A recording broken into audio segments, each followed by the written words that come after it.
Judul buku: Landasan Pendidikan.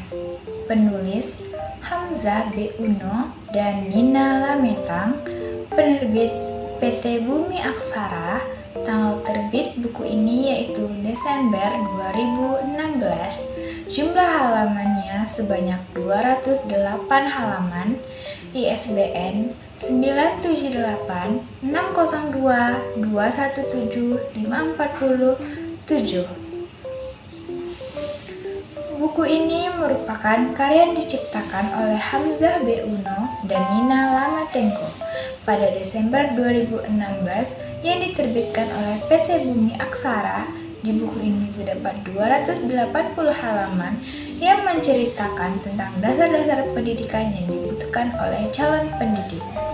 Landasan pendidikan merupakan alas yang dapat atau dipelajari oleh para pendidik di masa depan nantinya. Landasan pendidikan pada dasarnya merupakan paparan analisis kritis akan kaidah-kaidah dan kenyataan dasar atau basic facts pendidikan. Kaidah-kaidah dan pernyataan dasar merupakan dasar bagi upaya menemukan kebijakan dan praktik pendidikan yang tepat guna dan bernilai. Secara lebih sederhana, kaidah-kaidah tersebut merupakan dasar bagi pengembangan upaya kependidikan dalam makna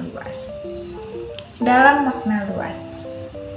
Pemahaman akan landasan pendidikan akan membantu para calon atau pendidik profesional untuk memikirkan persoalan ini atau essentials dari tugas dan fungsinya secara lebih jelas.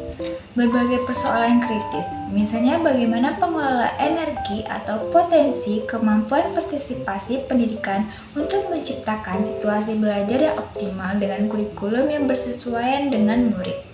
Bagaimana bekerja sama dengan orang tua, pengelola, dan lain-lainnya. Landasan pendidikan adalah pijakan dasar yang digunakan dalam dunia pendidikan.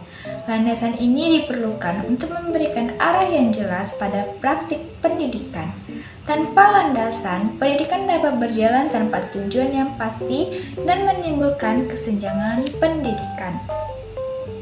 Beberapa jenis landasan yang dapat saya sebutkan yaitu landasan filosofis, landasan sosiologis, landasan hukum, landasan kultural, landasan psikologis, landasan ilmiah dan teknologi, landasan ekonomi, landasan sejarah, dan landasan religius.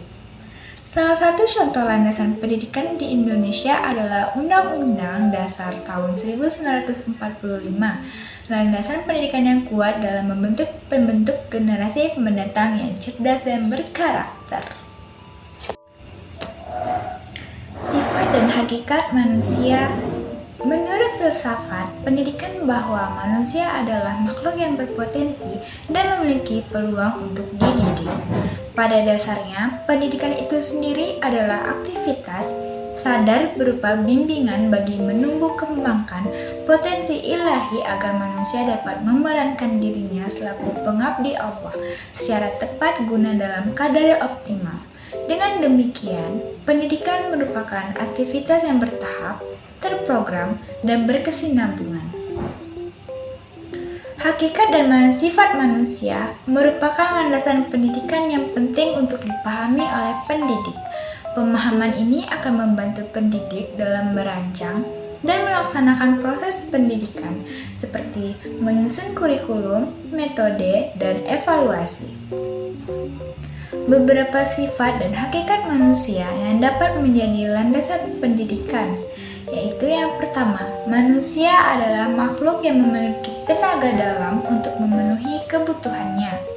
Kedua, manusia memiliki sifat rasional dan bertanggung jawab atas tingkah lakunya. Ketiga, manusia adalah makhluk yang terus berkembang selama hidupnya. Paham eksistensialisme mengemukakan wujud sifat hakikat manusia sebagai berikut. Pertama, kemampuan mengendalikan diri. Kedua, kemampuan bereksistensi. Ketiga, kata hati kebahagiaan. Keempat, moral. Kelima, tanggung jawab. Keenam, rasa kebebasan. Ketujuh, kewajiban dan hak. Kedelapan, kemampuan menghayati. Berbicara tentang pendidikan dan kebudayaan, perlu mengetahui beberapa aspek. Yang pertama, pengertian tentang pendidikan dan kebudayaan.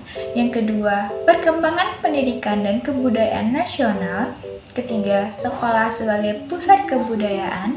Keempat, peranan guru dalam perubahan sosial.